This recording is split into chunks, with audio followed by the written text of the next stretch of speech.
All right, good morning, everyone. It's 9 o'clock, and I'm going to call this meeting of the Planning Commission to order. Establish that we have a quorum present. We have 5 members.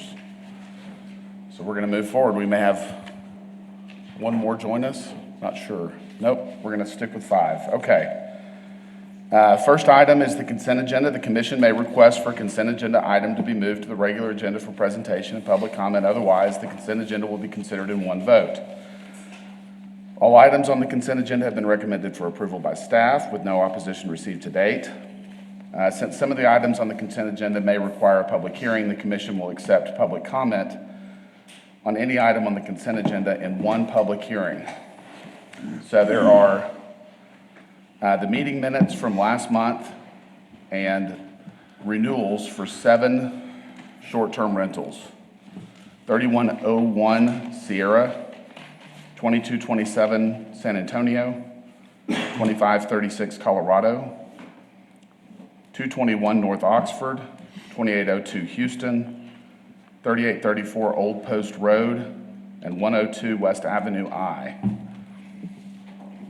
going to open it up for public comment if anyone would like to speak on those, or if anyone would like for us to pull any of these, please let me know.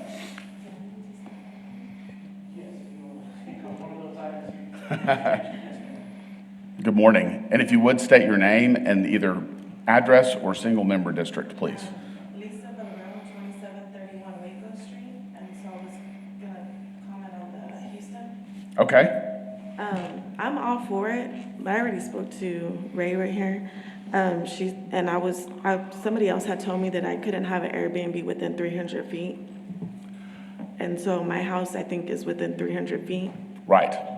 Garfield's in the middle. I don't know if you know the setup, but it's Garfield and it's like a busy street.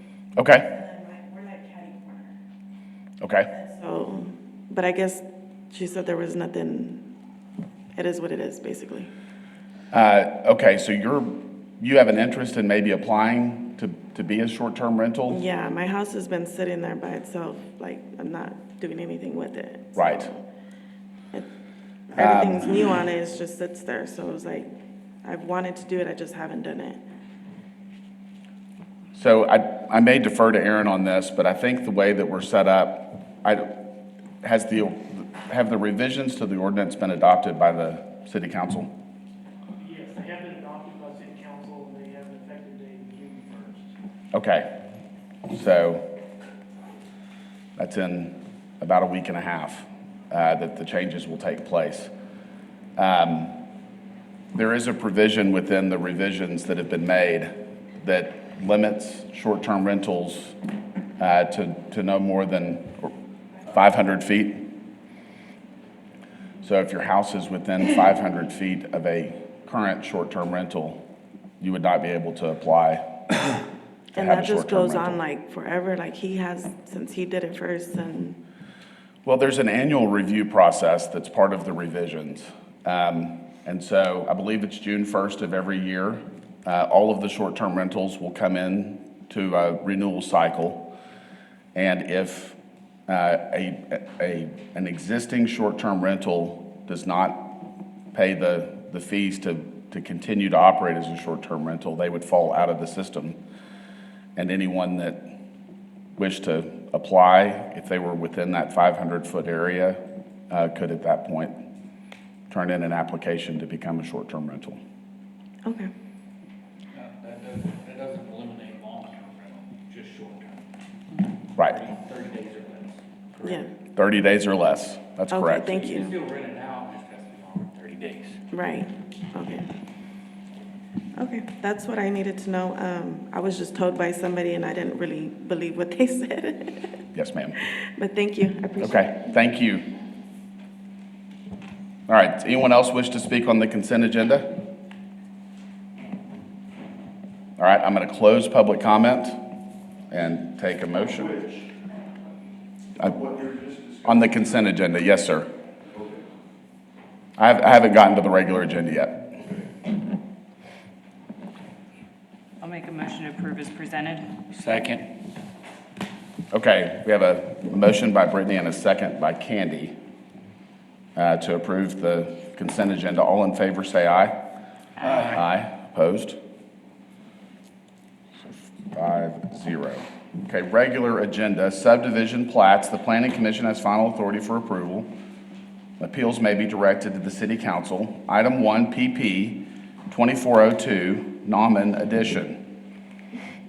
A request for a preliminary plat for 11.98 acres on the north side of East 28th Street at approximately 3,900 feet from the intersection of Armstrong and East 28th. The linear footage of the property is 417.44 feet, and the zoning is heavy manufacturing.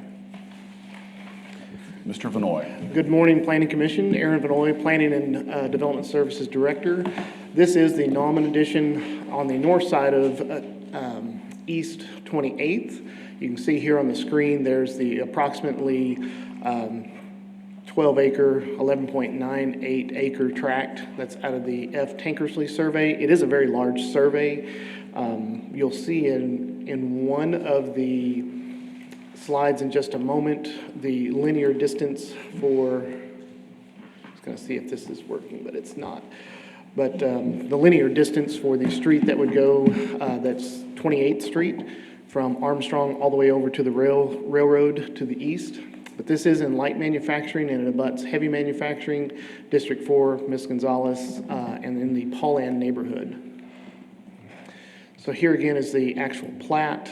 There are some minor changes on here that they will do. If you notice at the top, it says Zeppelin Edition. They have a condition to go back to the original naming convention for this area, which would be the Nauman Edition. This will probably be Section 2, a preliminary plat, and they may end up with one or more lots here. So here is, and just to the right, my left, is where Armstrong Street is. That's where a lot of those ranch and estate houses, but Armstrong, and then just to the right, you can just barely see at the corner of the railroad that comes through there. That's over 7,000 plus linear feet. There is no north-south road. If you notice the red pins, that property there came about 2 years ago in 2022 with a preliminary plat and a small final plat for a cell tower.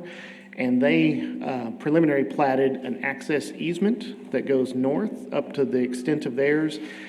And if you notice here, the area that is to the right of that, that's the green field, and then you have more of the kind of the scrub field. That's the area that they're preliminary platting. We would actually have them preliminary plat the entire piece since it's under one ownership and all out of the survey. And then they would dedicate their incremental half over here along the red dots for a north-south road. So we wouldn't have them create another road somewhere else, but that makes the sense at this time. So here are the conditions, and this is a preliminary plat. So they did have 6 conditions of approval with some notes, and we wanted to make sure that they had the notes because that's for future development. But on their preliminary plat, they'll need to delineate the floodplain on the plat prior to signature. They'll need to update the current plat to the city naming convention. Now, we did give them the option. Applicant needs to choose one side heading north to south of the preliminary plat to dedicate the incremental half of a local road no less than 26 feet. They can choose to do it on that eastern side if they chose to. Talking with the engineer over the phone who's down from Boerne, Texas, they're looking at actually doing it on the same side as what we had recommended. But that's not set in stone. They can choose to do it on either side. The 5th condition would be dedication of right-of-way to make East 28th Street the correct width for a minor arterial in the master thoroughfare plan, and the entirety of the area owned by the property owner, which is under the same abstract, must be preliminary platted, so no remnant or remainder is left. With the notes, there were 4 notes, just so they understand what's going to happen at the next stage. Obviously, a drainage study will be required at the next stage if they choose to final plat. The final plat will require plans for improvements for the East 28th Street for the minor arterial. There is some floodplain, and if they do development in that 100-year floodplain, they would need to do a floodplain permit. And then the final plat will require submission of plans and construction of sewer main and water services. So as we understand it, and I'll go back to this, Water services are fairly consistent along there, but they may have to add a hydrant, but sewer stops before it gets to their property. At that time, there'll be a decision on how big their final plat is of if water main and sewer main needs to head north or not. That will be up to the city engineer at that point. With that, are there any questions? I have a few. So looking at this image, where it says light manufacturing ML to the west of the red box that is this preliminary plat, Yes, sir. is that the boundary that, Not the full boundary, and if I could get this to like where work. the A and the U are in manufacturing? Yes, if you see the A and the N, there's kind of a Caliche Road that kind of goes north. That actually is new property to the left or to the west of that. His property begins to the east of that, Yeah. or to the right. And he actually has a number of tracks there. This is just one tract that he's needing to preliminary plat. We wouldn't require the rest of the remaining tracks to be preliminary platted, just that. And I think it's about 32 acres or 32 acres is what it said on the survey. Okay. If there's concern about a road being dedicated within this preliminary plat filing, how do you have assurance that the road's going to be put on either one of those locations if we're only dealing with the tract on the east side? Well, the assurance is when somebody comes in and final plats, that's when the construction actually takes place. That's why we do a minimum of 26 feet, because that's the minimum amount of roadway that we could have. Okay. Now, we may at that time decide to go down to 20 feet with a 6-foot right-of-way on, or a 3-foot right-of-way on either side with the 20-foot. But if that property to the east were to develop, they would have their responsibility at that time. Talking with them, they do also think it makes sense for it to be on that side. They don't anticipate on final platting that anytime soon, maybe not even in the next decade, and same with kind of the property to the west. But at least that right-of-way is there, so as our community develops that way, we do have a north-south road that would break that block length up. Did you say you have a preliminary plat for the tract that is directly east of your red dotted line? That is correct. And this road is not specified within that preliminary plat? It is. They have an access easement that runs up there that if we were to final plat that piece would turn into a dedicated road. Okay. Okay. Anyone else have questions for Aaron? All right, we're going to open it up for public comment. Anyone wish to speak on this case? All right, I'm going to close public comment and take thoughts or emotion.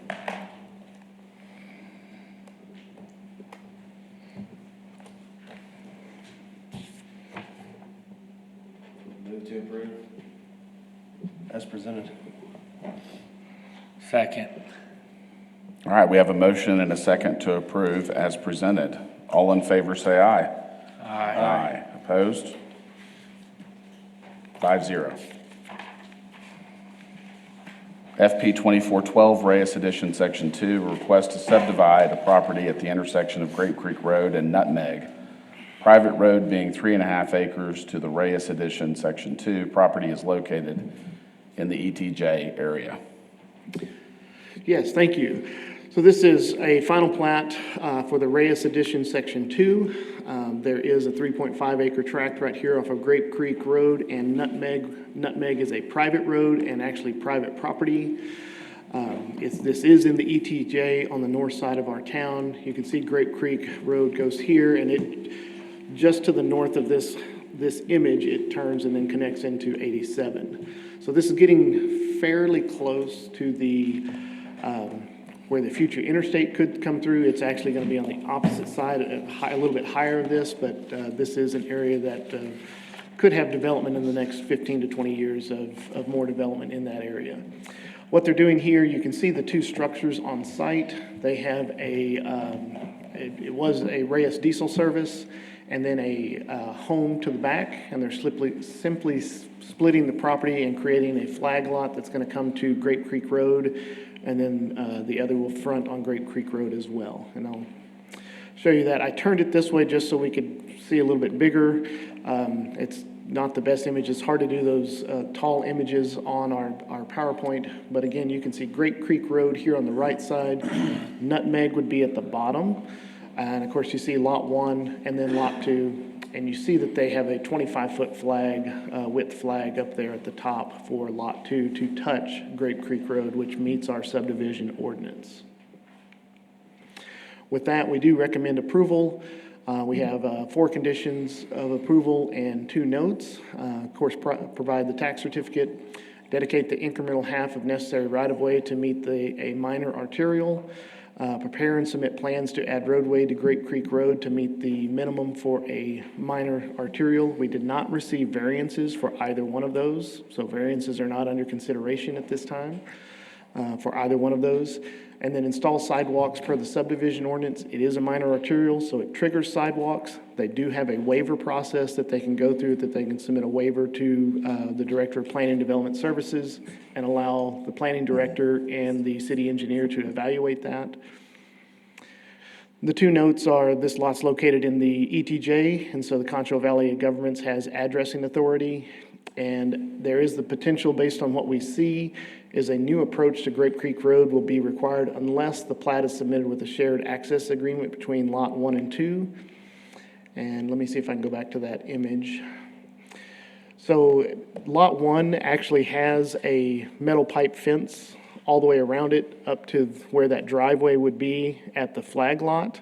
And as long as Lot 2 gives them access to use that same driveway, then that's great. It just doesn't say that quite here on the preliminary plat, the final plat. That's something they could add. Otherwise, they would have to get a new approach to Grape Creek. That's the reason why that comment is on there. Okay. Aaron, on the metal pipe fence, and like, is there a bar ditch? Like, where does that fence come up to? Does it actually come up like right to Grape Creek Road? Like, how is that gonna be affected by the sidewalk? Is it gonna have to be moved? I don't think it would be affected by the sidewalk. I think we have more interest in addressing the right-of-way issue. The applicant does have the ability to do a sidewalk waiver, and I think the city would strongly consider that because we are in the ETJ, Right. and it doesn't make a whole lot of sense. It's just Right. our subdivision ordinance triggers it. Okay. While I do appreciate sidewalks and appreciate them in the right locations, this may not be the right location today. Sure. So the applicant currently has not filed a waiver or requested waiver for sidewalks. Not- Are they gonna be able to afterwards? Yes. Okay. They have all the way up to filing the plat to request that waiver. Okay. All right, anyone else have questions for the staff? All right, we're going to open it up for public comment. Anyone wish to speak on this case, please come forward, state your name and address for single member district. Russell Gully, SKG Engineering, 706 South Abe.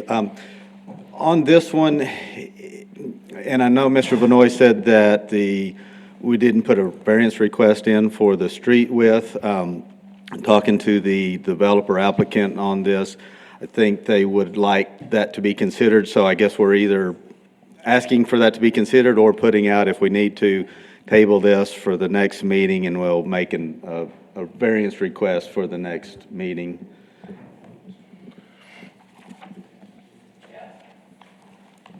I think, Russell, if y'all want to do that, you can give a 30-day time period. Will you go ahead and document that request in writing? Yes, So, absolutely. And if y'all could vote on that. Okay, I'm sorry, Brandon, so you're, if we wanted to give a 30-day variance for them to get their waiver or request for variance in? We're going to continue it for Yeah, 30 days. yeah. Okay, Okay. Well, not table, you need to take action on the 30-day request, so. Okay. It's just a motion to approve a 30-day extension for this application. So we would request a 30-day waiver, and then we'll follow that up with a written Yes, sir. request for that. okay. Okay. Thank you, Mr. Thank Gully. you. Anyone else wish to speak on this case? All right, I'm going to close public comment. Anyone wish to make a motion? Move to grant a 30-day extension for the application so that it can be heard next meeting. Second. Okay, we have a motion and a second to continue until the the June meeting. All in favor, say aye.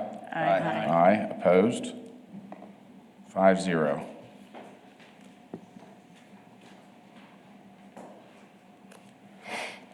All right, item 3, FP 2413, Lakeview Edition, Block 19. A request to create 4 residential lots in the RS1 Single Family Residential Zoning District located at the 4600 block of Alamo Street and East 47th Street. Good morning again, Aaron Vanoy, Director of Planning and Development Services. This is a request for 4 residential lots along Alamo, just south of the existing residence that's there. They're adding 4 lots in the District 2 Tom Thompson Lakeview neighborhood. It's just south of Lincoln Middle School. Lincoln's Middle School, you can see the tennis courts there, the front of the buildings and everything, front on 50th or Lakeview Heroes Drive. So this image is kind of important to us as we get to a few further slide. You see Travis there. It actually goes north and south all the way down and then connects to the road that goes in front of the Coliseum, as does Alamo, but you see Alamo does not go all the way through. It stops at 47th. So here again is Alamo to the top. Those are those 4 lots that are created. You see they don't touch 46 or 47th, but they would touch 46 if 46 was to go through, but 46 was abandoned years ago and was given off to the property there to the south. So it is not a through local street. And I'll go back to this image. You can see where it talks about the general commercial. That's actually where the Coliseum and Fairground properties kind of start. And so going back that way with another local street does not make sense for the city at this time. So we do recommend approval of Lakeview Edition Block 19, their replat. We have 3 conditions of approval, which is provide a tax certificate, install water and sewer mains, and install water and sewer service taps per lot. There is a sidewalk waiver request on this one that is being under consideration at this time. And as we look at this, just to give full information, obviously our subdivision ordinance triggers it because the properties are within 300 feet of a school. Again, Travis is that road that goes north and south all the way through, where Alamo doesn't. We've been on the site. We haven't seen a lot of foot traffic. We haven't seen what we would call the cattle paths that are leading even down 47th to the back of the school.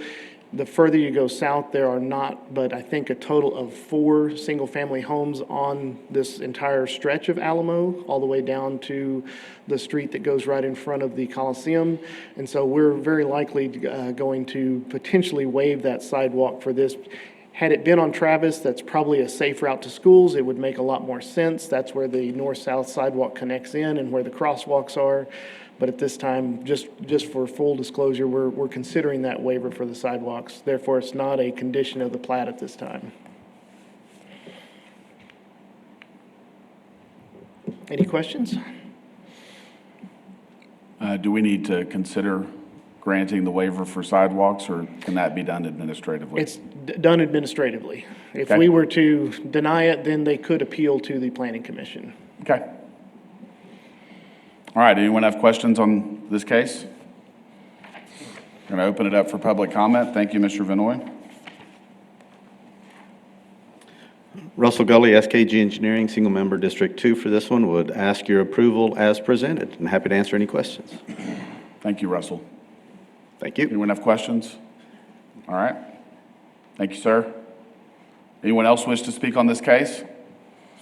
All right, I'm going to close public comment and take a motion. Move to approve as presented. All right, we have a motion and a second to approve as presented. All in favor, say aye. Aye. Opposed? 5-0. Rezonings and comprehensive plan amendments. City Council has final authority for approval of rezonings and amendments to the comprehensive plan. Z 2403, 816 Colwell, and CP 2401, a request for a comprehensive plan amendment from commercial to neighborhood center, and for a zoning from heavy commercial to neighborhood commercial west of the Texas Pacifica Railroad and Colwell Street. Good morning, Commissioners. Sherry Bailey, Principal Planner. We have been working with this applicant on a number of pieces of property where she was wanting to open a daycare center. And she has settled on this piece of property for a couple of reasons. The first being that there is not a daycare center anywhere near in this area of town, and also because the church that is immediately to the west was very much interested in a daycare center going in there. They own the piece of property that the applicant is purchasing. And so they're working with her, and they've called me and told me that they are very supportive of her application. This is in District 4, Lucy Gonzalez's district, and it is the Paul Ann neighborhood. On the left is the comprehensive plan amendment. You can see that, or maybe on the left is the, actually the zoning amendment.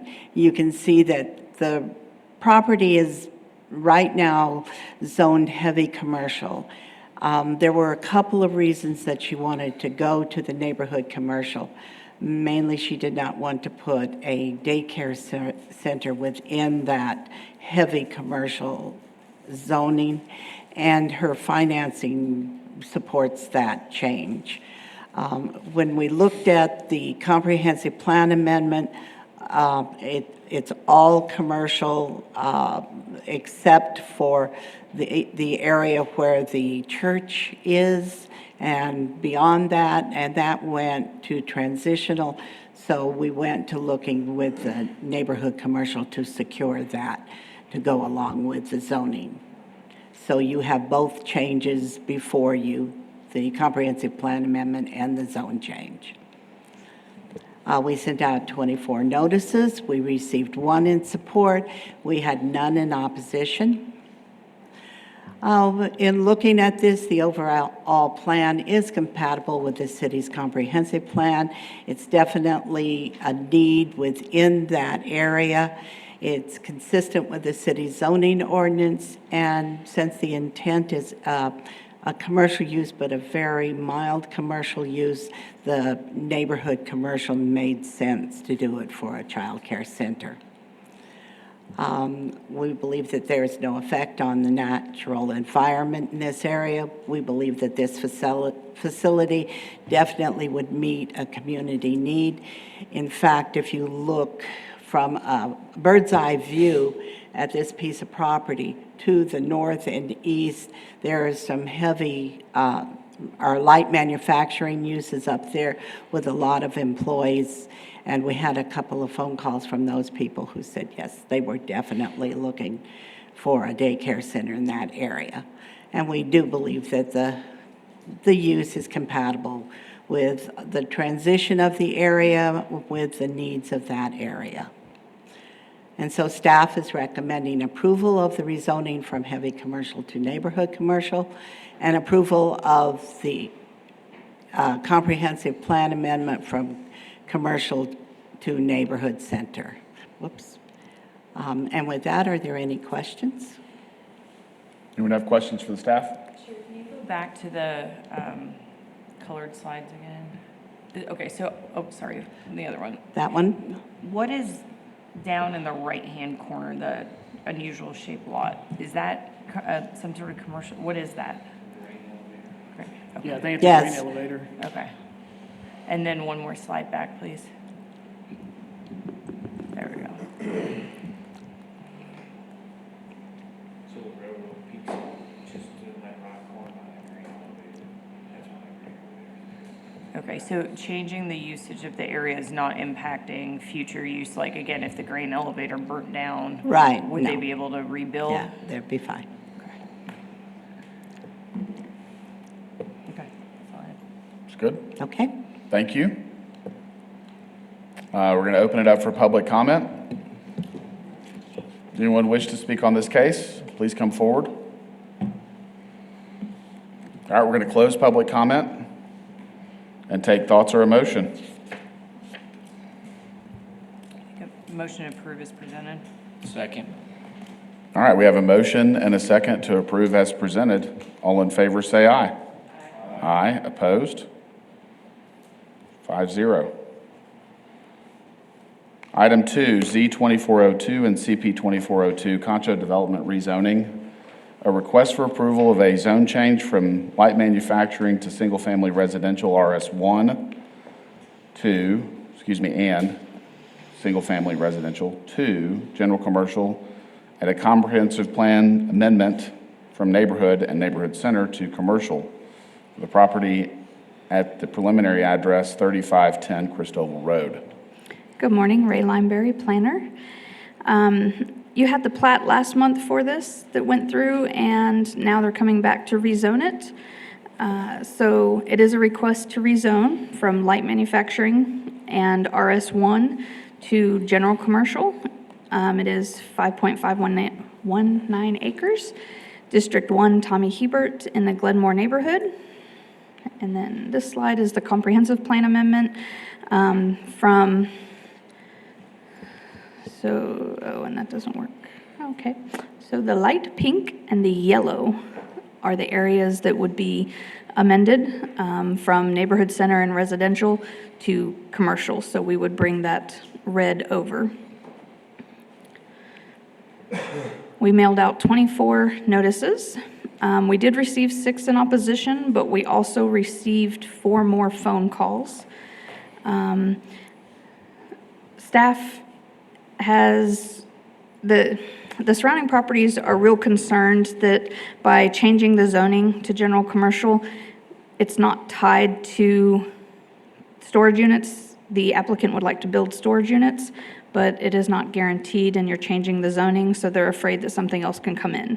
They're okay with the storage units, but not opening it up to anything. So I'm changing it up from your report. Staff is no longer recommending approval. We are recommending denial. We would like the opportunity to work with the applicant. Maybe a plan development would be better for this because we can tie it to the concept plan and also put conditions on there that may help the surrounding property. So staff is recommending denial. With that, is there any questions? Can you go back to the zoning map? Yeah, the zoning map would be great. The zoning or the comprehensive That plan? right there. That's, And we have not been able to reach the applicant to discuss. you don't have a site plan in there? I don't remember seeing one. I do not, but I have a paper. So one of the objections was from the property, I guess, south, kind of right above where it says light manufacturing. And it surprises me that they would object to commercial, considering it would be better use behind their property. There is a rumor that the Stripes may come in and do a big, huge truck stop. And so they are afraid of a large truck stop. Okay. That would be allowed under the rezoning. Yes, general commercial would allow a truck stop. In that specific space. Yes. Got it.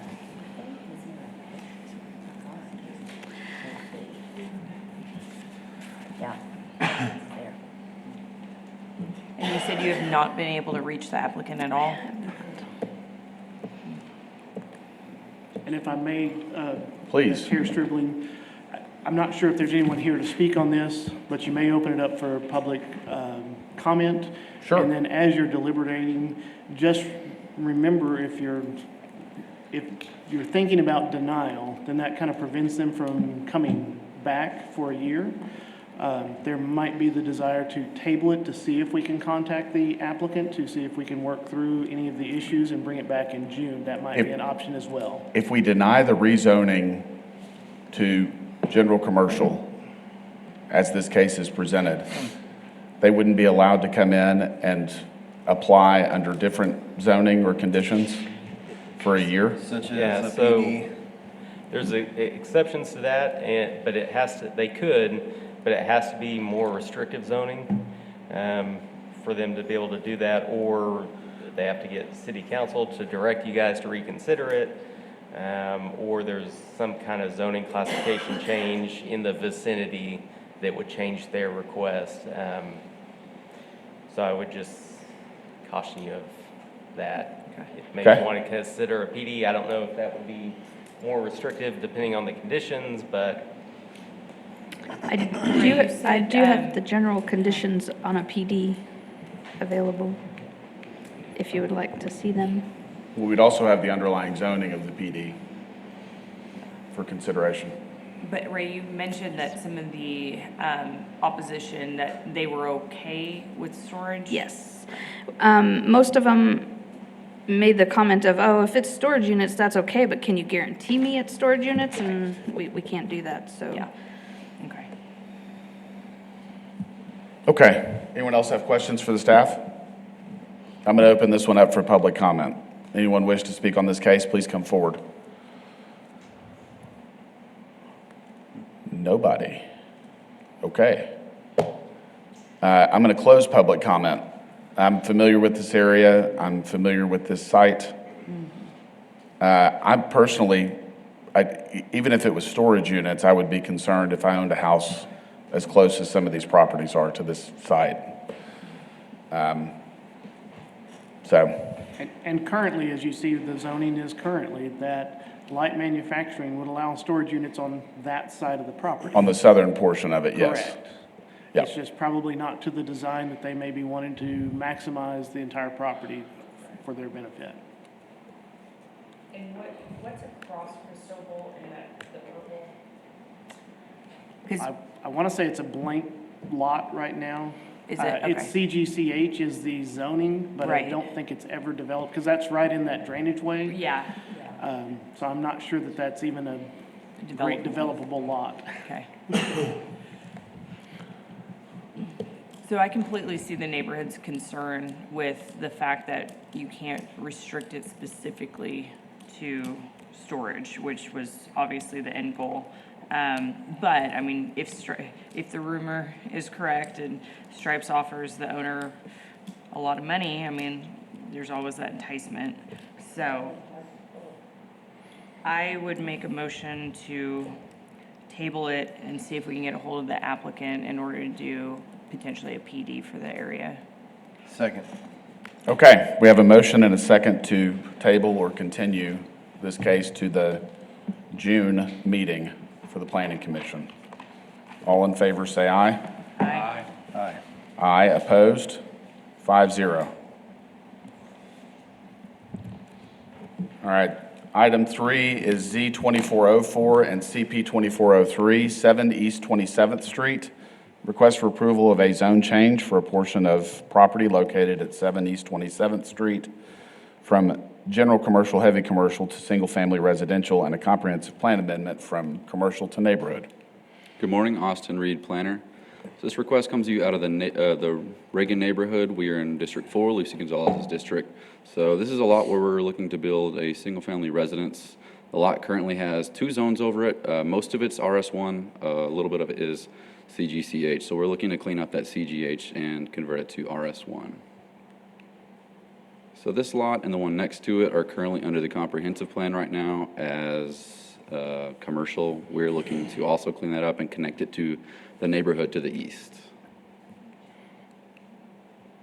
We did mail out 14 notifications, did not receive any responses for either of the requests.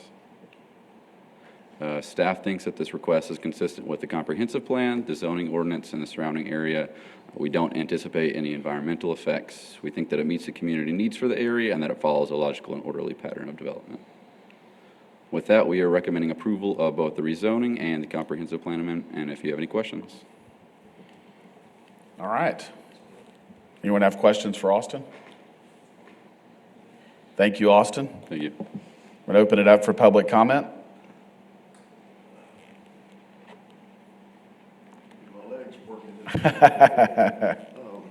Yes, my name is James Baker, and I own the property adjacent to that lot in question. Yes, sir. And I received the notice when I was out of town. Okay. And did not have time to respond to it by mail. So I decided to come today. Yes, sir. And I'm not opposed to the zone change. Okay. Thank you very much. Thank you. All right, anyone else wish to speak on this case? All right, we're going to close public comment and take a motion, please. Move to approve as presented. Okay. We have a motion from Joe and a second from Luke to approve. All in favor, say aye. Aye. Aye. Opposed? 5-0. Conditional uses. Planning Commission has final authority for approval of conditional uses.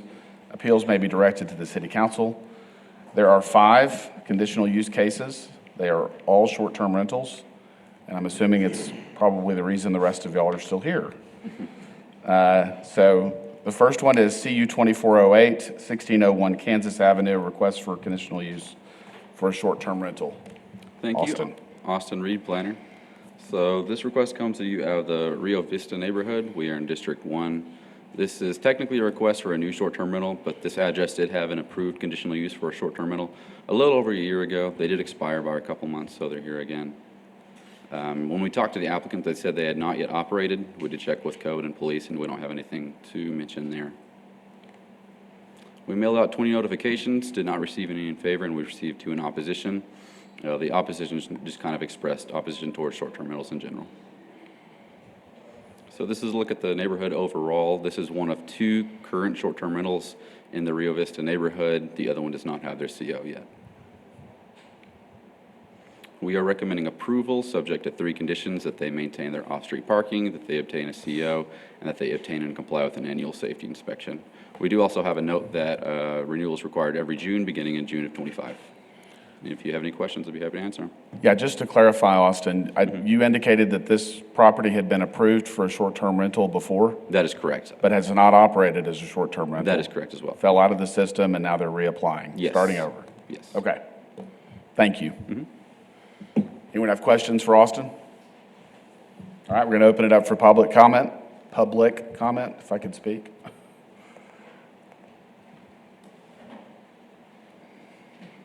Good morning, Rachel Anderson, and I'm here to produce the 1601 Kansas Avenue.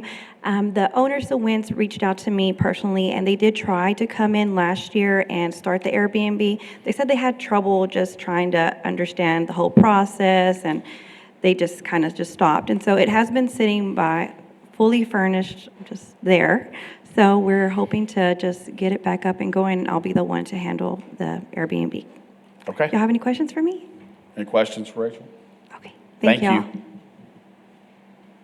Does anyone else wish to speak on this case? All right, we're going to close public comment and take thoughts or a motion. Make a motion to approve as presented. Second.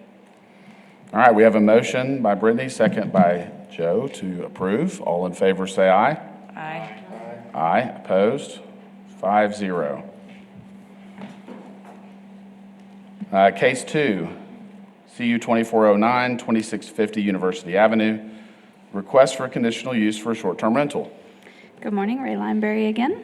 And this one is at 2650 University Avenue, District 5, Karen Hesse Smith, in the ASU College Hills neighborhood, RS1 zoning. We mailed out 20 notices, received 1 in favor and 7 in opposition. Most of them did not say a comment. One person did say something about wanting to keep owners rather than renters in the neighborhood. Okay. And we do have 3 that are, 1 was denied, the other 2 were expired. And then the yellow one is the subject property, and then we have 3 that are currently with COs and operating. Okay. So staff is recommending approval.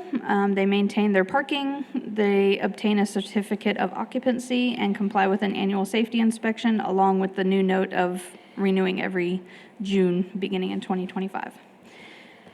with that, is there any questions? Anyone have questions for the staff? All right. Thank you, Ray. I'm going to open it up for public comment. Anyone wishing to speak on this case, please come forward, state your name and address or single member district.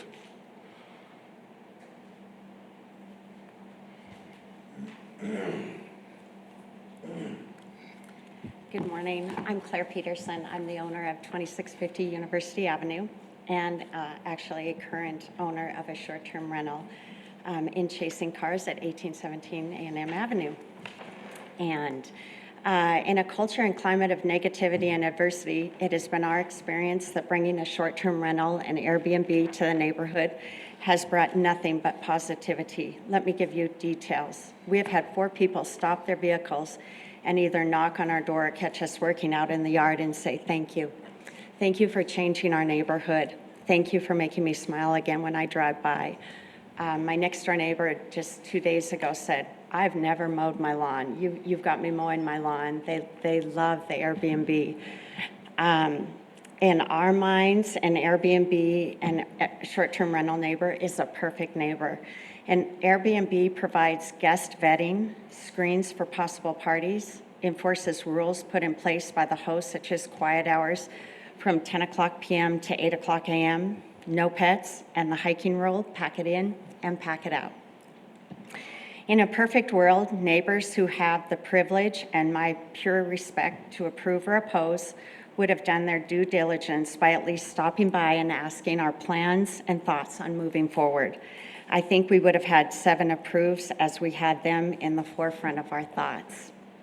Again, thank you for your careful work you have put into the short-term rental piece of our community's growth and vitality as we move into the next decade.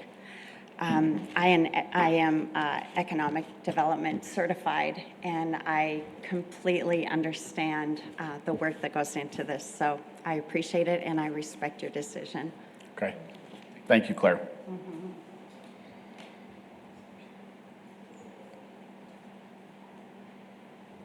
Anyone else wish to speak on this case? Please come on up.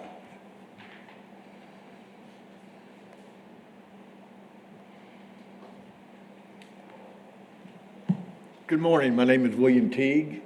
I morning. live right next door to Ms. Peterson and her husband, and across the street from Bill and Mary. We have just recently purchased the property at 2644 University, and we met Claire and her husband Les, great folks, incredible neighbors it seems to be. But then we found out by the fact that they had put a sign in the yard that they were considering a replanting of the house to do a short-term B&B rental. We know that they have another rental here in town. It's over on A&M. The property looks great. I think the property that they have put over on A&M is a short-term rental also. It's a bed and breakfast. I know that their yard has been kept up. It seems like they have not had any problems with any unruly tenants or short-term renters that have come in. The problem that I have, and my wife and I have, with the property at 2644 is we're not in a situation to where we want to have anybody on a short-term rental next door to us. If it was a long-term rental, it's 6 months or a year rental for a home, that would be a different story. But to have people come in and out of the neighborhood and out of that property at all hours. I realize that her and her husband want to put a stipulation that they can't have any activity past 10 p.m., that there would be no pets on the property. But in today's world, I don't think that that's quite a normality because of the fact of the proximity of the college. With all of the games that happen at the games and the track meets and the different activities that happen at the college, a lot of folks are looking for a house instead of a hotel to try to find a place for their party to stay at without creating a havoc for a hotel. We did not buy our property at 2644 University to have revolving door of tenants coming in and out of that property. I've talked to several of my neighbors about this situation. They've all agreed with me. They do not want it. I personally believe that a homeowner has the right to do whatever they want to with their property. But as far as trying to bring in a bed and breakfast where you have different faces and it's just a revolving door of folks coming in and out, that's not what we signed up for when we bought that property. As a matter of fact, when I bought that property, when I was over there just inspecting it, looking at the roof, looking at the yard, looking at the fence work, I met Miss Peterson and her husband, and one of the first things that she said to me was, "I'm so glad that you're not one of those party or frat houses that are coming in here to be having this as a party house or as a rental house." That was my first impression, my first conversation that I had with Claire. And I was just a little set back. My wife and I both were a little set back by the fact that she has now, her and her husband have bought another place. They're planning on moving into a smaller square footage, and they have put this property up for a bed and breakfast. My wife and I and quite a few of my neighbors highly oppose this. Thank you for the time this morning, and I appreciate your comment. Thank you. Thank you very much.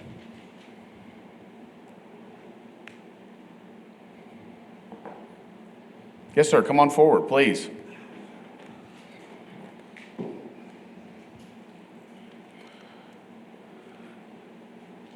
Good morning, everyone. My name is William Stinnett. I live directly across the street from Claire and Les. Beautiful people, very nice-hearted folks. The problem is basically they're wanting to run a hotel right there in the house, and you can have someone with a credit card say, "Oh, now you're not going to be coming back here again." But the problem is, Junior's got his credit card. Somebody else got their credit card. We can have anybody come into that house. We've already had problems on our street. We had a house that was loose, and they've had college students coming in. We are maybe a half a block, walking distance, right to the big stadium. And I used to walk up to ASU myself, take classes. You know, I'm a retired teacher, high school teacher here in San Angelo. And it was a nightmare. The thing is, when you're gonna set up a house, basically a motel, remote, in the middle of somebody's neighborhood, and the house is very large. It's a 4-bedroom house. They're taking 3-bedroom houses and making it possible for 8 people to go in there. Now you're gonna have 8 to 12 people that can fit into this house. And I'll tell you, if somebody gets it because they're gonna celebrate a victory for their basketball, for their football games that they have, and they bring Junior over and he brings his friends over. No, it's not a quiet neighborhood. It's disrupted. Not only are the 2 parking places that they're guaranteeing in front of their house or in their driveway, but they end up taking our slots. We've had our yard filled with beer cans before. We don't want to go that route again. It's a single-family neighborhood. It's quiet. We like it that way. And we don't like having a different set of people coming in, although the person with the credit card may say, "Oh yeah, I'm guaranteed everything's going to be fine." That is not always the case. This is our neighborhood. It's a single-family district.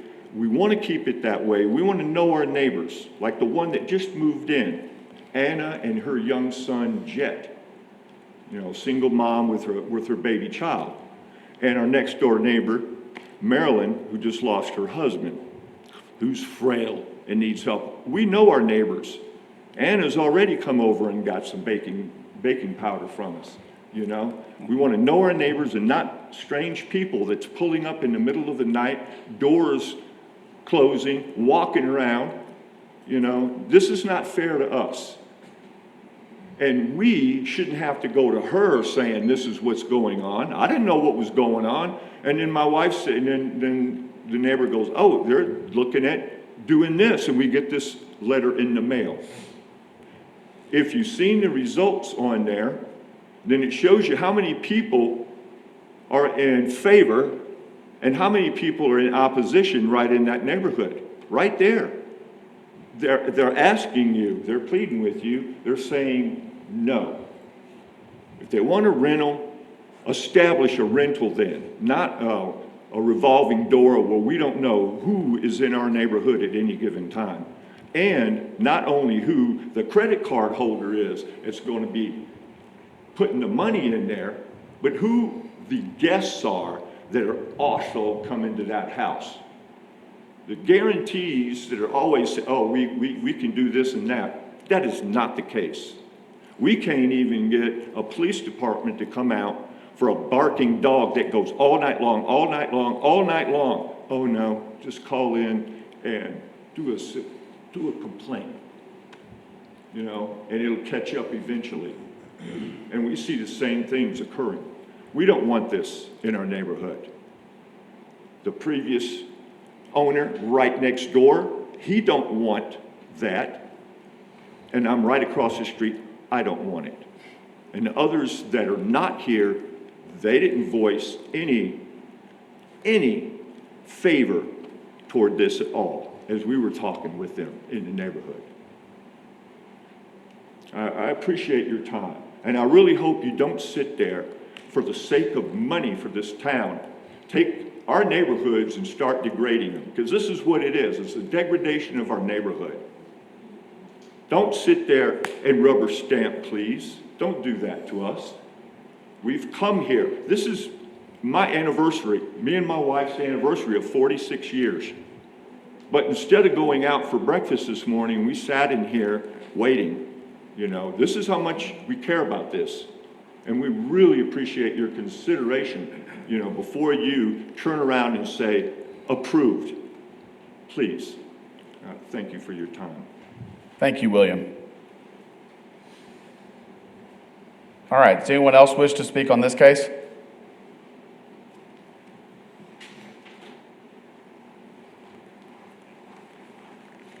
Jamal Shumpert, single member District 2.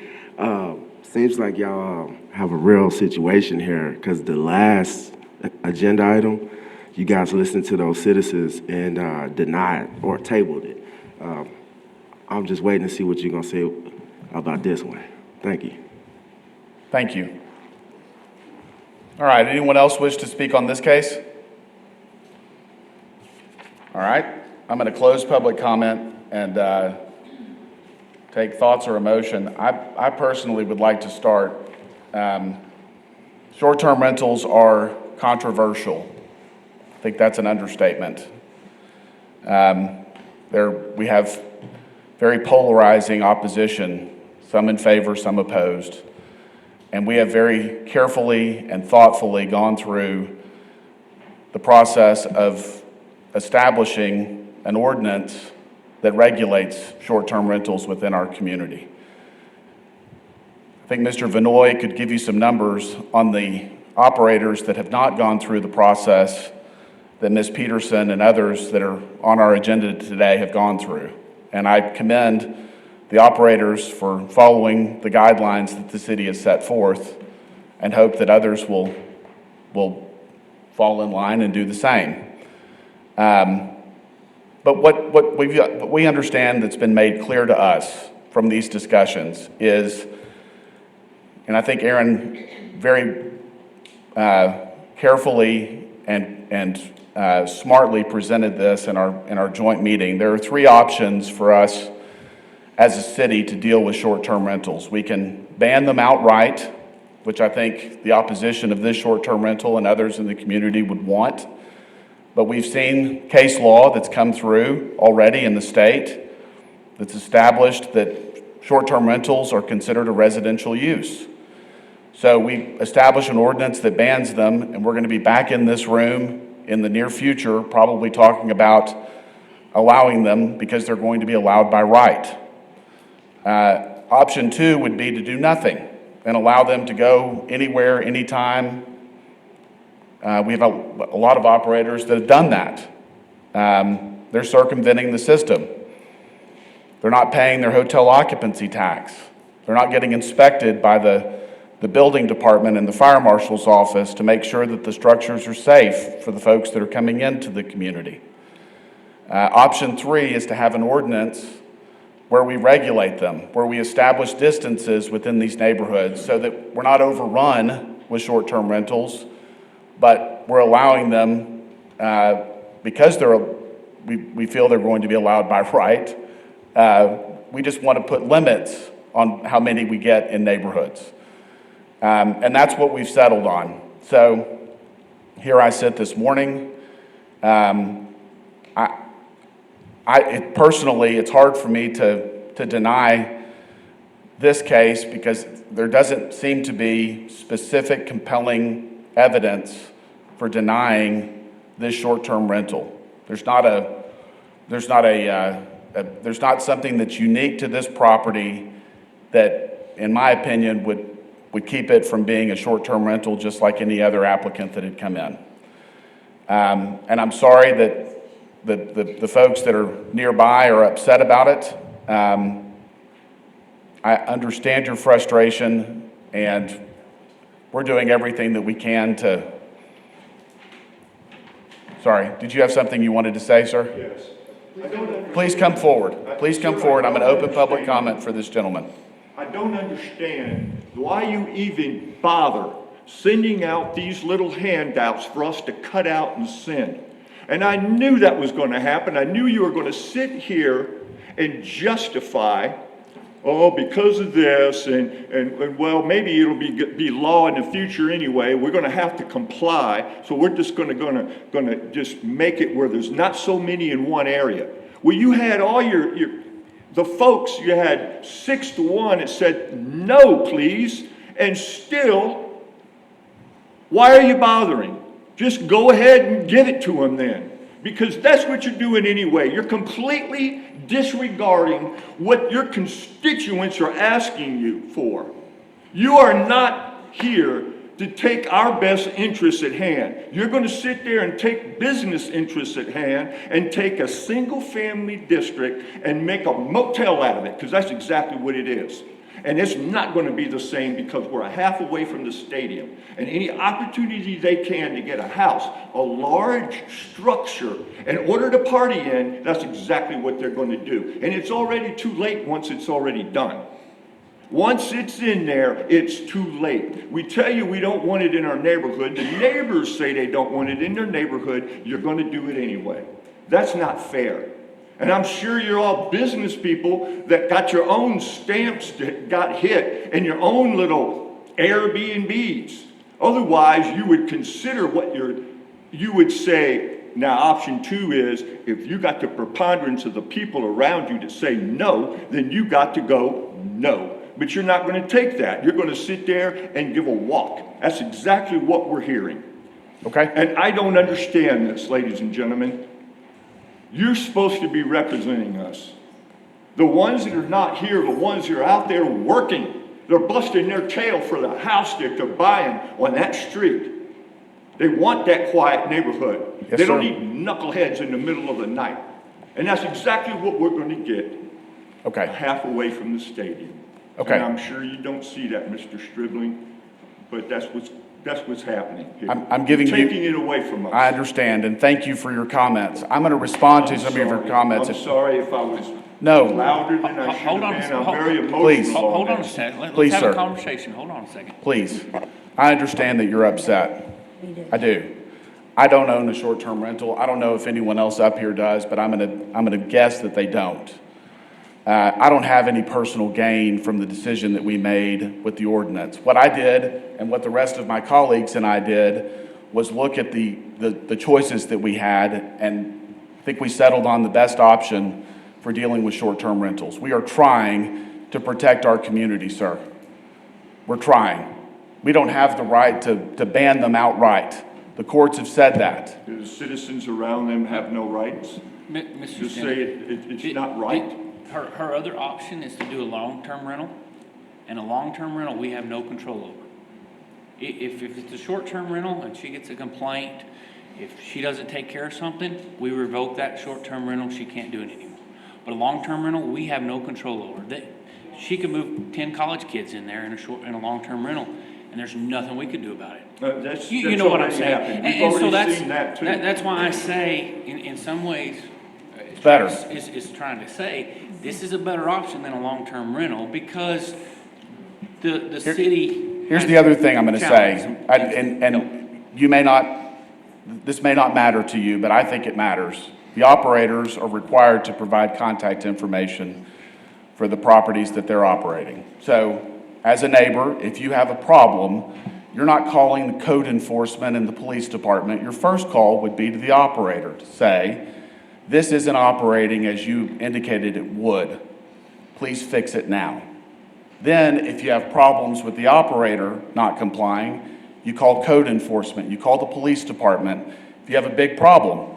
And every year, this comes up for renewal. So if you have a problem that's repeated with that property, it's going to be right in here in front of us. We're going to talk about the problems that we've had with that property and consider whether or not we want to allow them to continue to operate as a short-term rental.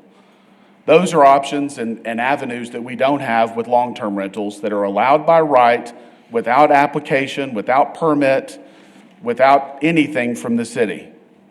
A long-term rental can go in tomorrow, today. Appreciate your time, sir. Okay, thank you, sir.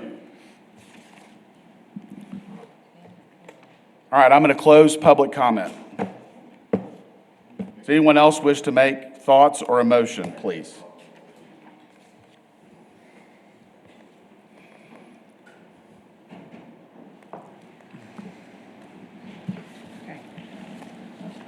I'm going to make a motion to approve as presented.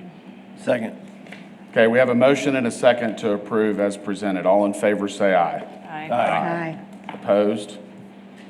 5-0. Item 3, CU 2410, 2422, Lindenwood Drive, a request for conditional use for short-term rental. Thank you, Mr. Stribling. Sherry Bailey, Principal Planner. This is a request, a first-time request for a short-term rental at 2422 Lindenwood Drive. It's a single-family residence. It is part of individual but connected homes, zero lot line homes. It's in District 5, Karen Hesse Smith's district, and it's the Vista del Aurora neighborhood. In that neighborhood, this is the first application that we have had, I believe. We sent out 17 notices. We received 0 in favor, 3 opposed. Since we put this together, I've had 2 more people that have called in or sent in notices that they were opposed. The one directly next door to the right, and another one on the end of the block. And all of them that we received, and I believed in your staff report, I did provide a letter that came to us right in the beginning, have all said the same thing, that basically their objection centers around the fact that the homeowners association does not allow renters. It does not allow renters, if they're there, to utilize the swimming pool and other facilities. And if they do, there's no way to get, and harm it, there's no way to get payment because they're in and out on a short-term rental. There. Staff has looked at and talked with the other departments, or the department director, and talked with the other planning commission staff, and talked with the attorney, and it's very similar to others. We can't enforce homeowner association rules and regulations. The people that contacted us are aware that it is up to them to move forward, and they have indicated that they will probably do that. Staff has looked at everything else on this short-term rental, and we are recommending approval with the 3 recommendations up there, that they maintain their parking, and they do have the 2 parking spots, that they obtain a certificate of occupancy, and that they obtain and comply with the annual safety inspection. And again, the note, the property owner shall maintain the short-term rental operation in a manner consistent with Section 406 of the zoning ordinance, including a required renewal every June beginning in 2025. And with that, are there any questions? Anyone have questions for the staff? Did you say that you talked to the HOA? What was the comment you made about they might do? The person that I talked to, who gave me a call, is the same one that sent in the letter. Okay. And he said that he was already contacting their attorney to see what their options were. Okay, thank you. Okay. So since we don't have any ruling with HOAs or anything like that, if the HOA denies the conditional use, what happens on our side? Do we just terminate their application? Like, how does that work, Brandon? We would go through the revocation process. Okay. Obviously, we put some steps in there that if they didn't pay hotel occupancy taxes for a period of time, that there are no receipts for that. That's a reason to bring them back and revoke them, and at that point, we could revoke them unless there's a judicial decree otherwise. Yeah, so that's what I was thinking. I mean, I don't know just that the HOA sending us something is going to be enough, but I mean, if there was like a court-ordered injunction to prohibit them from operating based on those restrictions, then yeah, that would probably be a reason to revoke them at that point. But I don't think the city would want to be involved in that at all. That's just between the HOA and the court. Yeah. My question was just if. Yeah, so granted the it city's not going to be today, a party, like, that's what right. I happens mean, we're if not the going to be HOA involved. It would be us being served with like a court order or something. Yeah. But yeah, we wouldn't be involved in this. So are you saying, I'm making sure I understand you, are you saying that you're going to, that we would ignore HOA rules and regulations and wait for a court order? Yeah, we can't interpret the restrictions because a lot of the restrictions, and there's been several cases about this, say, you know, it'll only be used for residential purposes. Well, the courts have also said that STRs are residential purposes.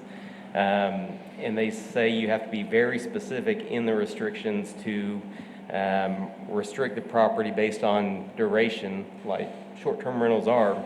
And I don't think this board needs to be in the position of interpreting those because that would result in lawsuits on either side. And I just want to remind the board that we did pass in that ordinance, that revocation section, for instances like this, that we track them. There's always a review of those conditional uses that have been issued for us to look at those. And we also put that stipulation in there for those phantom STRs that maybe they wanted to get a conditional use but never operate to block people from becoming an STR. Well, we would look at this situation that if they're not paying their hotel occupancy taxes or there's issues, then we would present them here for revocation. So, and the other thing to point out, we do have a what's called a conflict of laws provision in our zoning ordinance, which says basically that if there's 2 laws, and in this case restrictions, which it also addresses, then the more restrictive does apply. So we're not enforcing the restrictions, but if you give the approval today and then a court does say, yes, those restrictions limit STRs, they can't hang their hat on us having given approval to override their restrictions, so. Okay. Okay. Thank you. Sorry, this is the first HOA one we've had, I think. Yeah, very active, yes. All right. Any more questions? I'm going to open it up for public comment.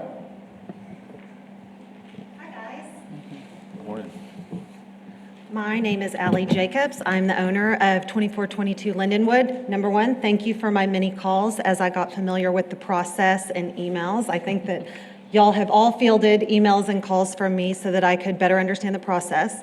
Let me first put your mind at ease. When I was reviewing the settlement documents on this property The HOA spoke in length about considering filling in the pool for insurance requirements and just to not have the pool anymore. And so that was never something that I was considering from a practical standpoint, being able to offer and use.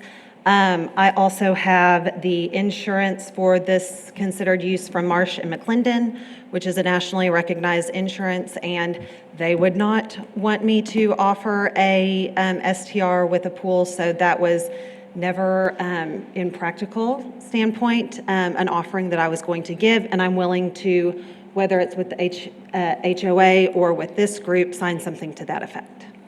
So, number one, let me put that to ease, because that was not something that I was prepared to speak to today, but now that it's come up and it's come to my attention, please know that that is not something that would now or in the future be anything to stand behind. I'm excited for this process. While I am new to this process, I am not new to real estate development or hospitality services. I am a Texas broker and have done several property developments, most recently 118 South Chadburn for our administrative offices, and I run hospitality services for my husband and I's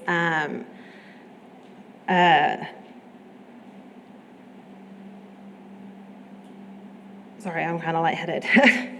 This is That's okay, Don't yeah. take your time. Postmates. You're doing fantastic. Okay, good.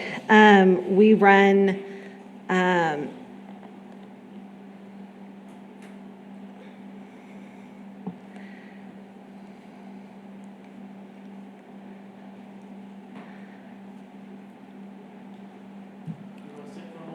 Yeah, take a deep breath. maybe.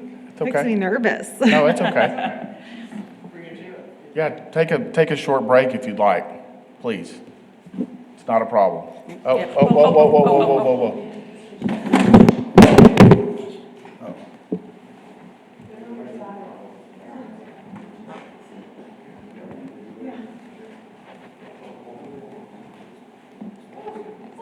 It's okay. Okay. It's completely okay. I hate public speaking too. You're fine. Take a break.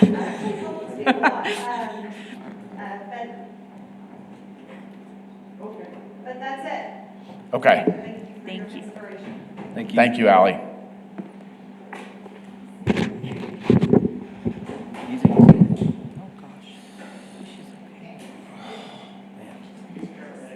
Okay. Okay. Yeah, we're going to take Yeah. a couple minute break here.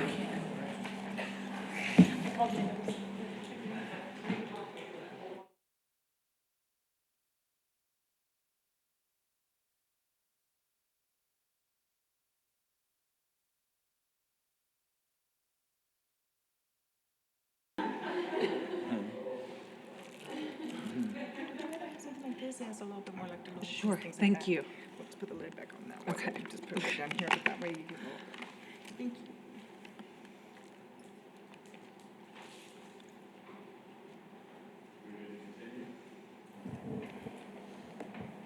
Okay, we're going to continue. Ms. Jacobs, if you would like to finish your thoughts, please go right ahead. Sure. I know that my falling did not give you a lot of confidence in my professional management services, but I assure you that I take this seriously. My word is my bond. I have looked at things like noise and occupancy monitoring. Because we operate training facilities in West Texas for military and special forces, we have professional management services. So that includes a full-time HSE department to make sure that our facilities are safe and to make sure that they are run well. We have a full-time legal department to make sure that we would take action if somebody misused our properties. We have full-time facility managers, so to make sure that our facilities are in good and working order. So while this is one property for us, this represents a small portion of our professionally managed portfolio. Okay, thank you so much. All right, is there anyone else that wishes to speak on this case? And I am a big girl and can take it, even though it looked the opposite.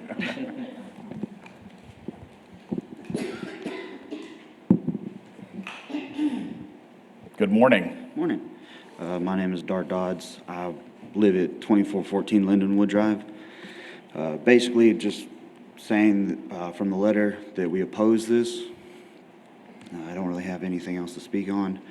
I do know that, like some of the other people have expressed with these short-term, people saying they're loud and stuff like that, most of these are townhomes and most of these are right next to each other. Right. And the walls are pretty thin, just based on where my house compared to my neighbor's house. I can hear their TV pretty well. They could probably hear my TV pretty well. And that's my big concern about this is my neighbors. My neighbors are pretty old, especially the house that she's purchased. So I just fear that for them is that, like I said, the walls are pretty thin, so you can hear just about everything. But I have no further comments to say. Okay, thank you. Thank you very much. All right, is there anyone else that wishes to speak on this case? All right, I'm going to close public comment. Does anyone wish to share their thoughts or make a motion? I got just a quick couple of comments, I guess, on one of the main things that we've seen come up a few times in neighborhoods with HOAs. I think we need to be aware as a board that HOAs and city ordinances are completely separate things, and they're two different things. There may be an HOA issue, there may be restrictive covenants in the HOA that prevent short-term rental or rental in general or whatever other covenants they want to put into that. That's for the HOA to administer, and not the city or our planning commission or anything else. So from as far as I can tell, with everything that's been presented with this case, it seems like it complies with our ordinance, and I'm in support of it. So I'd like to make a motion that we approve it as presented. Second. Okay, we have a motion and a second to approve as presented. All in favor, say aye. Aye. Opposed? 5-0. Ms. Jacobs, good luck with the HOA. That's okay, it's my first rodeo. All right. CU 2411, 417 West 49th Street, request for conditional use for a short-term rental. Good morning again. Aaron Benoit, Director of Planning and Development Services. 417 West 49th has had a conditional use in the past. It did expire, and so they're coming back as a new a conditional use, and will be in the new process of our renewal process that we have that will probably help them out. I just want to give well, I'll do that at the director's report. But this property here, it's on 49th. It's in Ranch and Estate. You can see the front of it there. It does have adequate parking. It is a long lot. That's how it makes it on Ranch and Estate. It is in Tom Thompson and the Riverside neighborhood. If you notice right now, this is the current request for Riverside. So it is far up there, but if you notice what's to the right of it is the Angelo Rodeo and Fairgrounds and those items like that. We have had a renewed interest in that area. We're just coming off the rodeo from April. And so there is a renewed interest of short-term rentals in the area. And so we may see a few more come across here in the next few months. We did send out 16 notices. We did get 2 notices back in favor. Everybody has been very positive about this. The property owners apparently do a very good job of maintaining the property. They have not had any noise issues. They have complied with everything that they needed to. They have paid their hotel occupancy taxes, and so they are up to date on all of those. So with that, we do recommend approval, and that they maintain those parking spaces. They get their certificate of occupancy or their inspection through the Permits and Inspection Division and maintain that annual inspection, and that they follow up every June with their renewal process. With that, are there any questions? Any questions for Aaron? Thank you, Mr. Vinoy. I'm going to open it up for public comment. Anyone wish to speak on this case?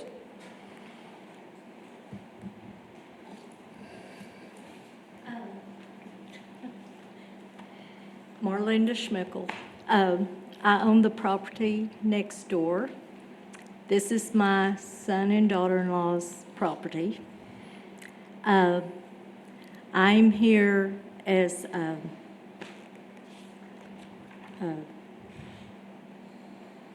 supporter of Airbnbs. This property was so overgrown, and I know I'm biased because it's my son and daughter-in-law, but that also has given me the opportunity to see the time and money that has gone into this. And I feel so bad for this man. They have had renters that are now lifelong friends. Very positive. They've had maybe two that has been, one that trashed the place, but one, but I'm just here as a supporter and in favor of this because they upgraded the neighborhood.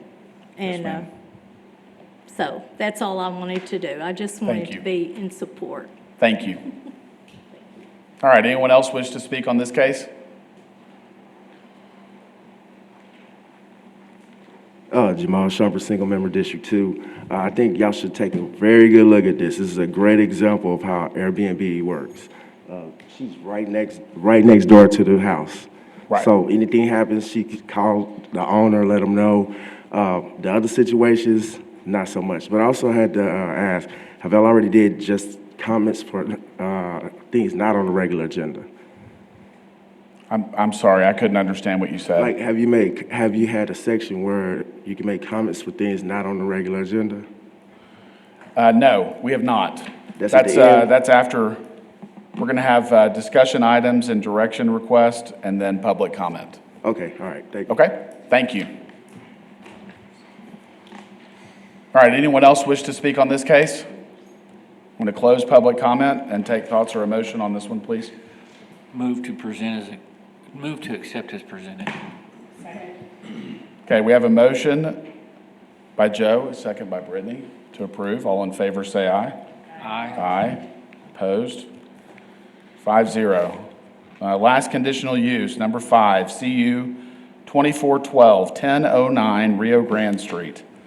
Request for conditional use for a short-term rental. Good morning, Aaron Vanoy, Director of Planning and Picture Development looks Services. familiar, Aaron.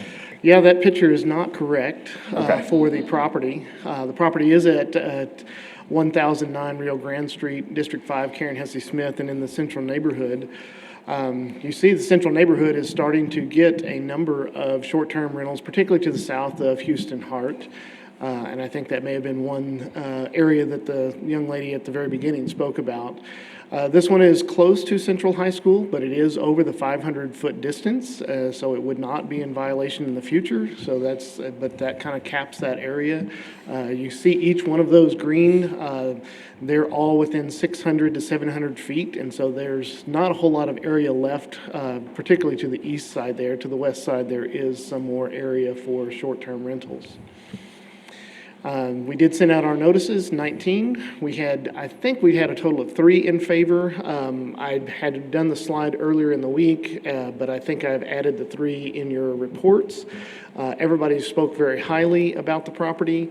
You can see that it faces there on Rio Grande, does have the appropriate parking for the property, and they have caught up on their 2023 taxes. They're completely paid up, and then they had a long-term renter, and now they're actually going back to being a short-term renter. So they have caught up on all of their hotel occupancy taxes. This property has had conditional uses in the past for short-term rentals, and folks just didn't come and renew them. They purchased it in 2022 and operated it for 1 year as a short-term rental, and now they're ready to come back and get it started again. With that, we do recommend approval with our standard conditions, and that they understand that in June of the following year, in 2025, they will be up for renewal. And with that, I'll take any questions. Any questions for the staff on this one? Thank you, Aaron. We're going to open it up for public comment. Anyone wish to speak on this case, please come forward. All right, we're going to close public comment and take a motion. We have a motion by Brittany, second by Candy to approve. All in favor say aye. Aye. Opposed? 5-0. Discussion items and direction request. The discussion of battery storage and what zoning it should fall under. Mr. Vanoy. Yes, thank you, Chairman Stribling. Aaron Vanoy, Director of Planning and Development Services. We have been starting to get a number of requests about battery storage facilities here in our community and where they can be located. Our current zoning ordinance does not really address them. Now, obviously, battery storage items happen in various different ways, all the way from the small household units that might accompany a solar project to something much larger that's maybe over 600 kilowatts or up to a megawatt that's actually putting power back out onto the grid. And so we've been doing a lot of research because we've had a number of groups that have been concerned, particularly our fire prevention and fire department, as well as our engineers, because some of the locations of our substations through AEP are in some areas that are very close to residential, could be very close to floodplain areas, and obviously if a chemical battery decides to melt down, while they do have some self-sufficient fire suppression, they can put off some noxious gases, and fire department has some concerns for being certain distances from neighborhoods, as well as their responders coming in, and if things get washed down into the waterway as we use our streets normally for stormwater drainage, what do we do about that? And so I handed out our board, our planning commission, the APA recommendations on battery energy storage systems. And as y'all can look through that over the next month or so, we're going to come back with some recommendations in June of what we would like to present. I've got a couple of slides here just to show you some things that we might be thinking about. But battery energy is fuel. Think about fuel. And we are a fuel economy. Part of our economy is done by fuel. And so I want to firmly say that these things are not all bad. They can be very useful. They can have the right placement in our community and have the right needs for our community and our surrounding area. And so as we are part of the fuel economy around here, there could be a very good place for these in our community. So that's what I'm talking about, the risk for neighborhoods, water systems, overall health. Where can these help us, and where can they be placed appropriately? So I have a couple of maps here. On the left, you can see light manufacturing, which is the blue, and ranch and estate, which is the green. So if you're thinking about the outskirts of town, because if you think about our ETJ or in our county, these things are not regulated in any format. And so what are things that start kind of being on the edge of our community that, okay, this might make sense? The challenge you see with some of our light blue, you can definitely see right through the middle of town, along the railroad, there are places that are currently zoned light manufacturing, and even all the way down Knickerbocker and all the way down to the South Concho branch that kind of comes into town.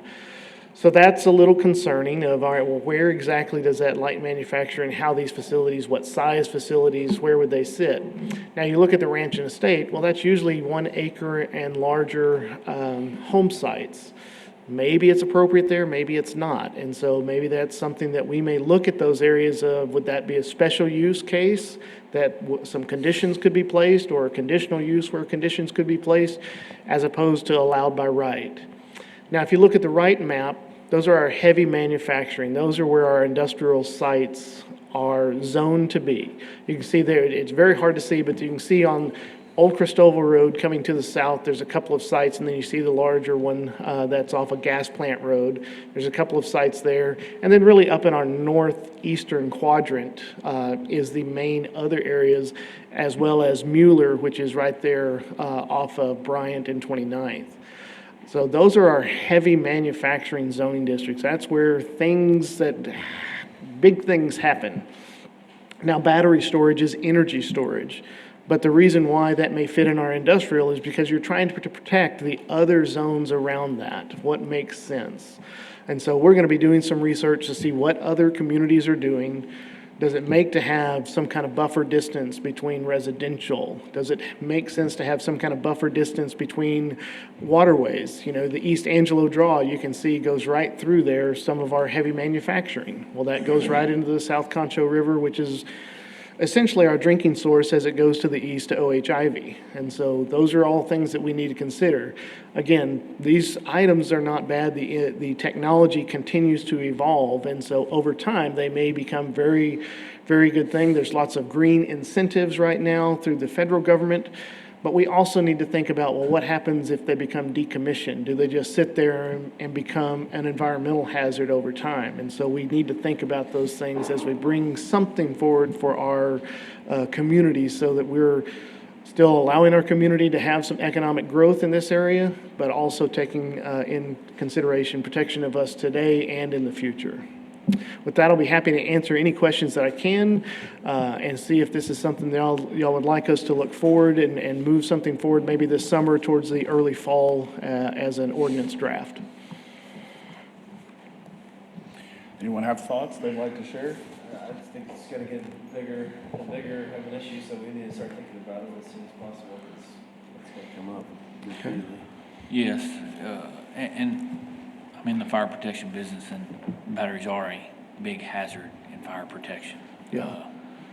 So yes, we do need to take that in consideration when, as well as the knowledge of the differences, just like I'm using the example, a mobile home park versus a small subdivision, single-family homes versus larger areas. You know, there's different categories. Not all should be treated the same, but Right. we do have to take that precaution.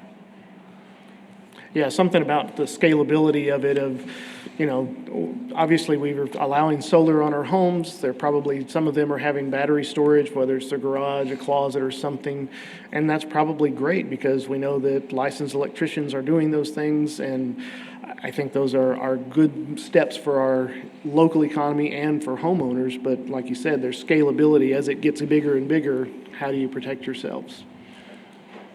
I think I think looking at what zoning classifications would be the best fit for this use is part of the discussion. And then I think to kind of touch on the life safety aspects, there may be conditions that we need to set within a development area of what protections might need to be put in place around the facility to contain or reduce hazards. You touched on waterways, and man, water is a precious resource for our community. It would be devastating to have a contamination from a meltdown of a battery facility. Yes. So finding ways to contain and protect our water supply, making sure that the fire department can have good, quick access, and maintaining safe distances from neighborhoods and other structures. Yes. Well, I think that's the risk of, far out into the future, where it's probably going to be well-maintained and constructed and everything for the foreseeable future. But what does it look like 40 years from now, 50 years from now? I mean, the potential for seeping into the ground or whatever. And so just thinking about where those can be located and not directly next to our water source is probably pretty smart. Yeah. If one of these burns down, is there a toxic chemical that's released? There can be in the air depending on what the chemical makeup of the battery is. Yeah. And that's something where I think our fire prevention and firefighters, or any of our emergency responders, even if they came from not Dias, but Goodfellow.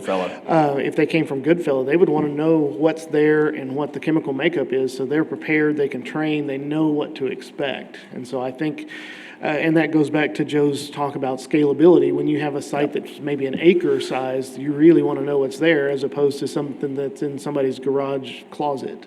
Yep.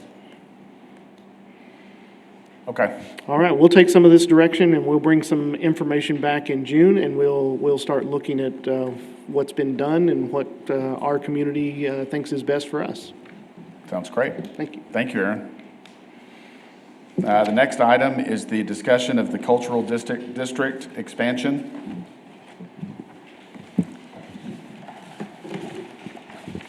Thank you again, Mr. Chairman.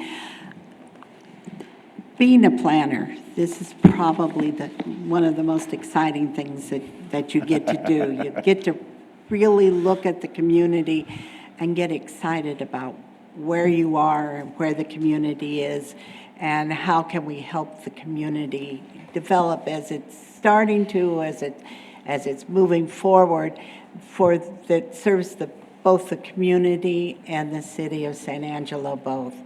We've done the first expansion of the CBD. I think that went fairly well.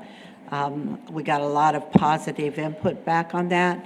In looking at the expansion of the CBD down across the river, it became very obvious to us that it isn't just the CBD that needed to be expanded, but it is the cultural district.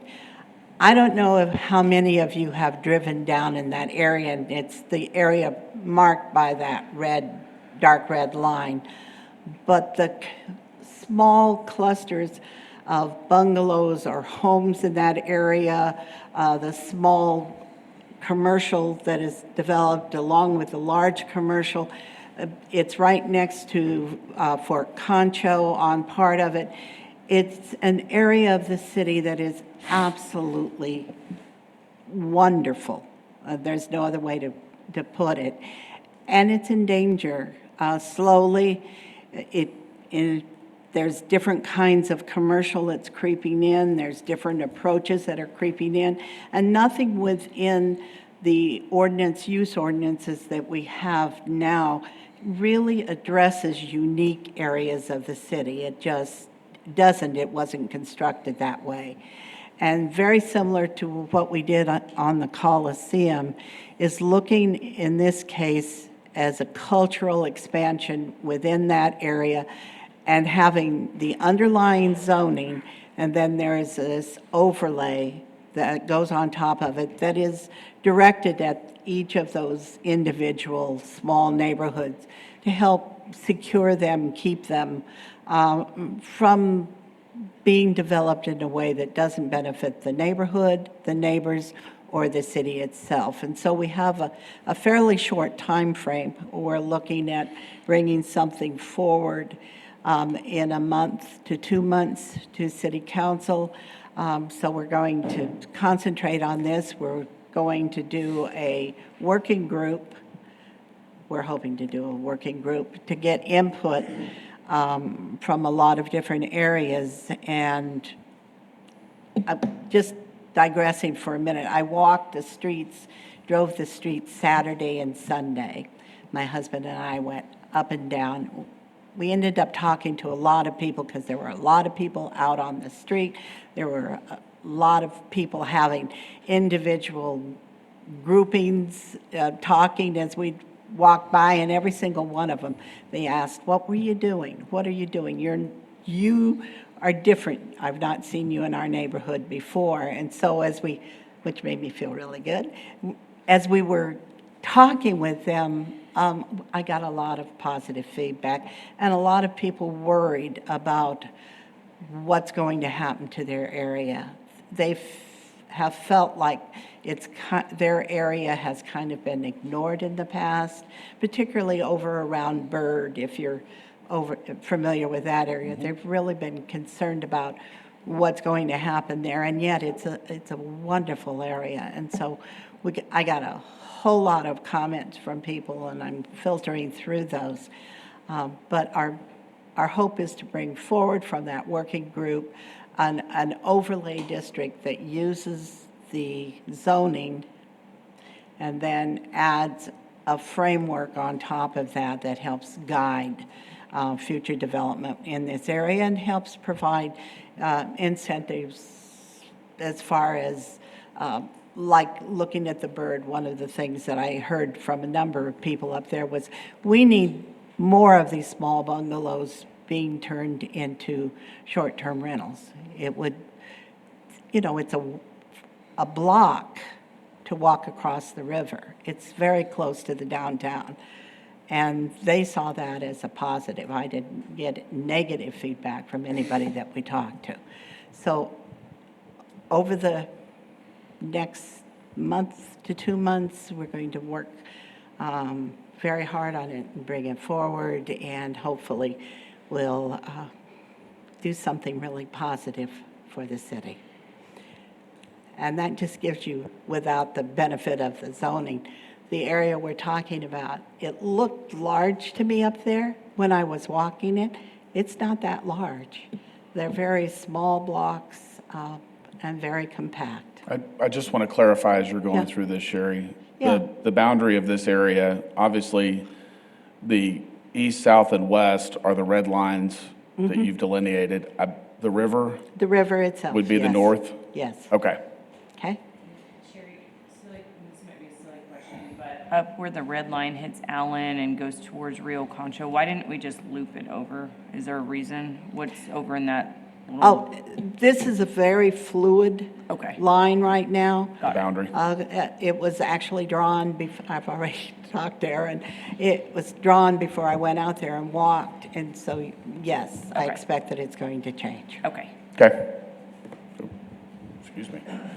We're very excited about this. This is where we're going to actually do in the cultural district, and I'm actually starting to call it the South Bank. I'm not sure that that name's going to stick, but the South Bank of the Concho River, of trying to make it more of an entertainment, more of the art scene, using the elements from the Welcome Center, the Museum of Arts, the Paseo, the fort, that those would be some of the elements that we would do. We would be able to do in that. It's almost like writing your own plan development, that you're able to modify some of the setbacks. You can modify what is a road width, or do we want this area more walkable? Do we want some bike lanes? What is it that we want as a historically cultural district for our community? We've worked really hard in downtown of the downtown historic district.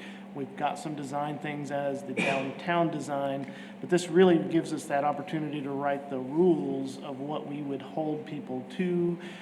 Do we want landscaping? And if so, is it just commercial? Is there some other things that can happen in there? This is an area that is supported by South Tiers. We can always bring that back and show where the South Tiers district line is. So there are some opportunities for folks to apply for South Tiers funds when that fund has dollars in it. But we believe this is an area of importance that supports the downtown significantly. It has some businesses of its own, that the housing there needs to support that as well. And so we're looking forward to having a dynamic discussion with some members of this group, some members of our Design and Historic Commission, as well as our city council members to sit on this, as she said, kind of a focus group that's going to help us get forward with some of these ideas. This might be a silly question, but, there are some vacant buildings here and there, and, whether it's commercial or residential, are we gonna address anything in order to try and get those owners to reestablish themselves or do something? Well, we certainly, as she's kind of showed some of the zoning in there, we're probably going to go back with like a base zoning of Central Business District that allows a wide range of things to happen. Right. This is our time to decide what can be done there as opposed to what we don't want there. What do we really want this area to become? Right. How do we want it to develop? I do think there is a discussion to be had at some level, somewhere, about vacant buildings in our community, particularly downtown and south downtown. Right. This may or may not address some of it, but I think that is a discussion to be had at some point in our near future. Right. In talking to other cities, the most positive thing I got from all of them is this is the one thing that they were able to do that actually left them with a feeling that it worked. Because it was so focused, you could concentrate, you can meet the needs of the property owners within that area. And it has seemed over the past 10, 15 years to really be working for cities. Okay. Thank you. Well, this is a very important part of our community. There are some very nice older structures that I would love to see revitalized and saved and not cleared off for new development. So I'm curious to see what you guys come up with in terms of guidelines for this area. So thanks for working on it. Thank you. Okay. We are to the public comment section. Issues or concerns not on the regular agenda may be raised by the public at this time. Citizens should speak from the podium. Address all comments to the dais. Begin by stating their name and address or single-member district and limit their remarks to 3 minutes. Yeah. 3 minutes cover what you're going to tell us. Maybe not. I'll try to make it short. All right, go ahead. Jamal Shumper, single member district number 2. I actually came up here for a different reason, but I wanted to discuss Texas. I want to discuss the city of San Angelo being a home rule charter city and the fact that we have an elderly community. I believe if we look into this and work with Mr. Dyson and the attorneys, we can possibly limit Airbnbs in our elderly communities because it does become a safety priority when we don't have adequate forces to respond. We may say it's police, we may say it's code enforcement's 8 to 5. Police has other important things to do sometimes. You get what I'm saying? Other than hearing complaints. There needs to be a short-term rental public enforcement officer, just like we have animal service officers. Yes, sir. Without that, I can't see how you keep approving all these short-term rentals in our elderly communities with so much opposition. And then it comes to the number 7 compatibility factor. I'm sorry to interrupt you. I can barely hear. I'm so sorry. Thank you. Hello? Yeah, I can hear you. All right, so it comes to the number 7 compatibility factor. That being where the guy was talking about people going in late at night and early in the morning, 12, 3 o'clock in the morning. My mom goes to sleep at 9. She's retired. So I know what they're talking about. It's not compatible for the neighborhoods. What you could do is put down where maybe if 50% of those people are on the block, you don't short-term rent on that block, but the next block will be just fine. There may be a lot of blocks that can't be short-term rented, but those will be the elderly communities, and they will be protected under the home rule charter. You can go to court. I'm pretty sure they'll respect it because we're a home rule state. The Governor Abbott did not take those restrictions away from us. He took labor restrictions and other things. The second thing I wanted to talk to you about was when you discussed the short-term rental ordinance in April, I know you didn't mean to dismiss my comment, but when you said we're not discussing changing the zones today, and that'd be a possible future item, I do believe that my comments were appropriate because it was discussing the 500-foot restriction. When Mr. Benoit came up here and gave the actual secret way how y'all would subvert the 500-foot restriction, I looked into it. And it doesn't seem like you would take a residential house and take it from a residential zone to a general commercial if they're not even changing the structure. And that's why you would do it, so you could go past the 500-foot restriction. I think that should have been put into the ordinance to protect those homeowners and to actually do what you're saying. Because if you have a 500-foot restriction in the Santa Rita neighborhood, the Vanwood neighborhood, but then you come to the barrio and you decide that they're downtrodden, you're going to take away their homes and put short-term rentals people there. It just doesn't seem right. It seems like it's discriminating against low income. Like, they need their homes. If anything, we need to work with the neighborhood family services and probably issue out more grants and do a planning with them, because what I've seen is when he does the neighborhood blitz, I can't ever tell when he's done it.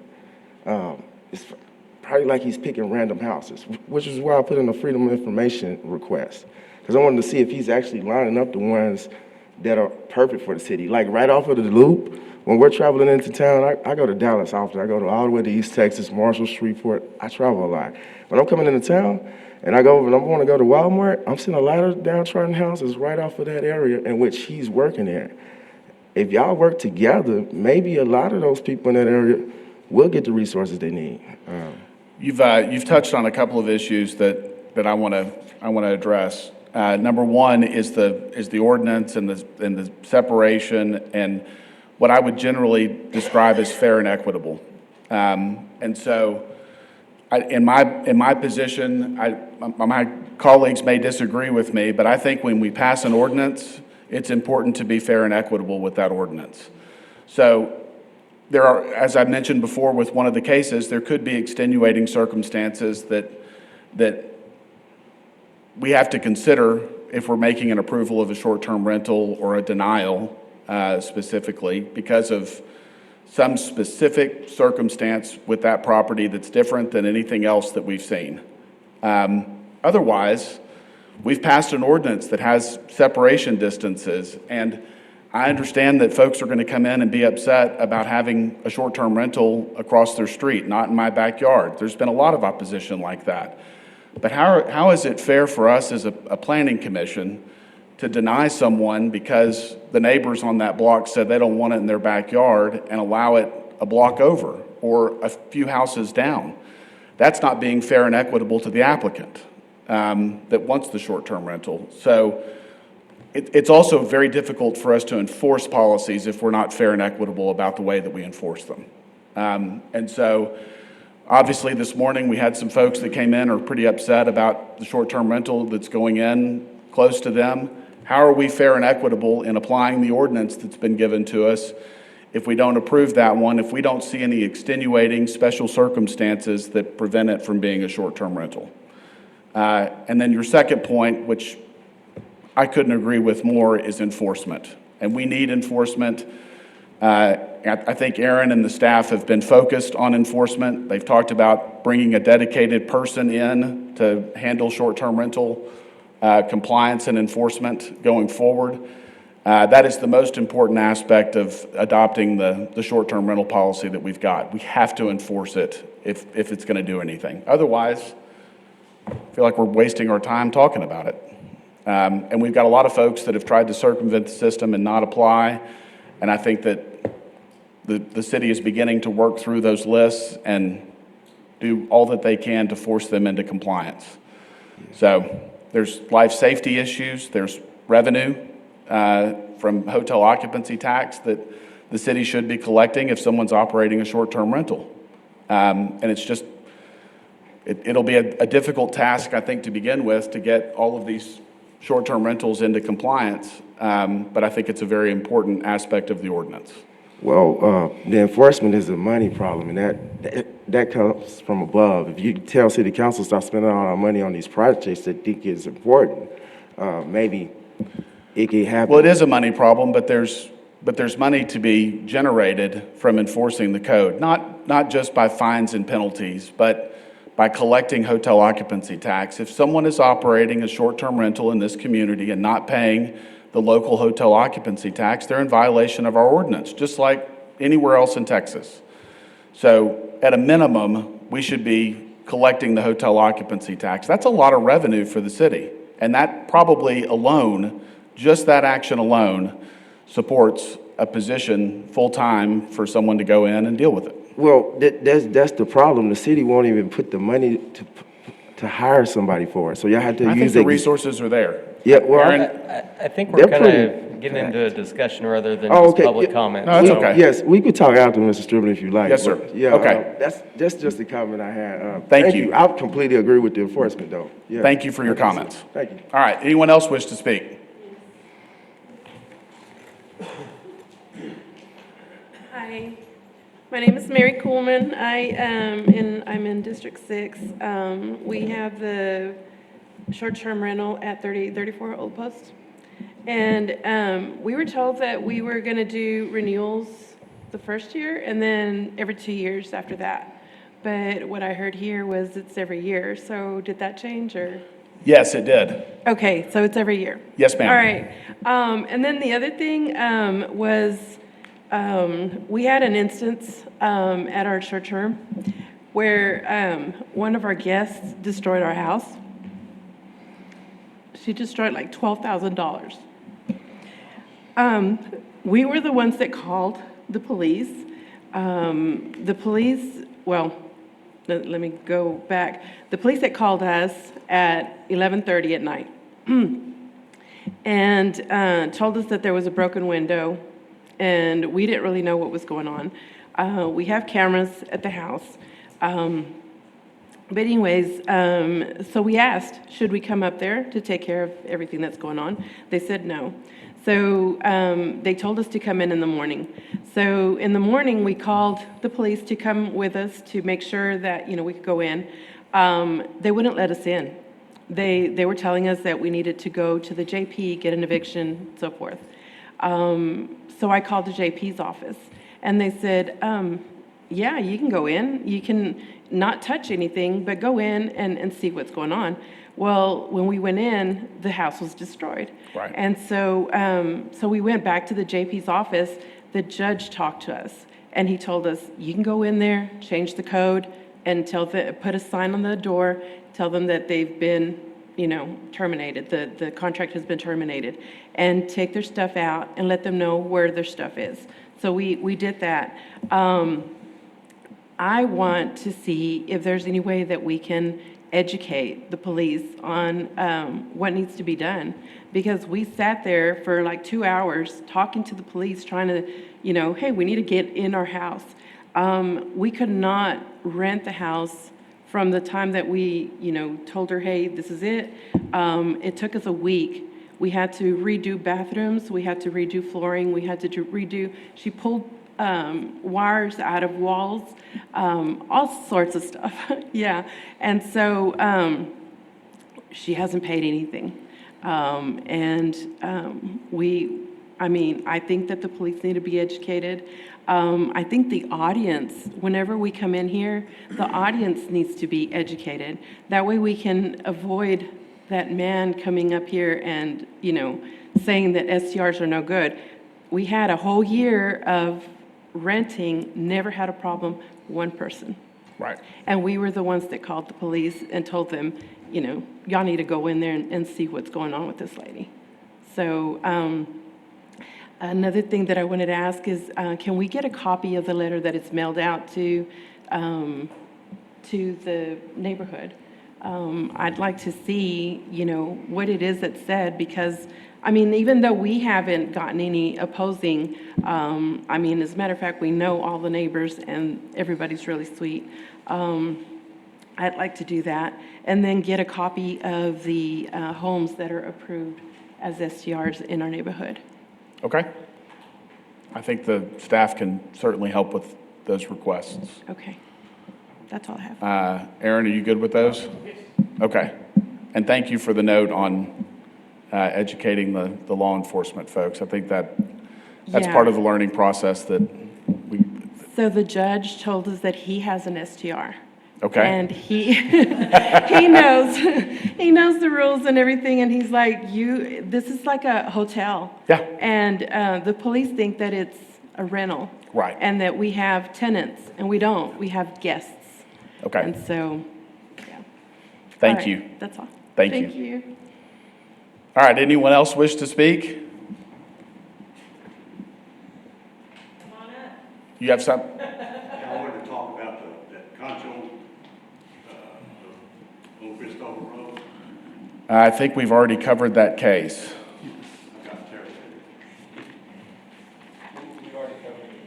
I'm sorry? We've already covered that case. I know, I've got some questions. Where's the water going? Okay. I own 2 subdevelopments off Christopher Road. Okay. And. I'm sorry, before you start, can you state your name and? Yes, Don Ayler. Okay. And I own 2.5 acres right there beside them. Okay. I own 3.5 acres right on the west of Christopher. And right now, without any development or anything, all the water's flooding those houses That down Tracy case, Trail. I'm looking at the agenda here. That case was tabled until the next meeting. Correct, We did not make a ruling on that case this morning. Okay, all right. And Okay. city staff can answer some of those questions for you. I'm sorry? City staff can answer some of those questions for you about the drainage and what their project, their plans are. Okay. Before they do any of this, there's already water dumping into those houses. Louis Blannick owns 2 houses down there, and both of them have been putting half of water in them. Okay. It comes down that alley and down Inwood and just floods out there. But y'all table this for right Yes, now? sir. We did When's not it make a gonna come decision. back up? Next month, Okay. the June meeting. Thank you, sir. Okay, Planning Director's report. Oh, I'm going to close public comment. Planning Director's report. I'll be real quick. Just want to give a kudos to the planning team as well as Brandon and some others that have been working on the enforcement side of short-term rentals.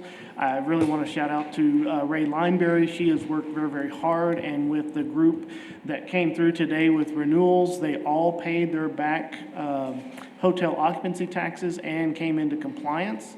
And that's how this new system is designed to work.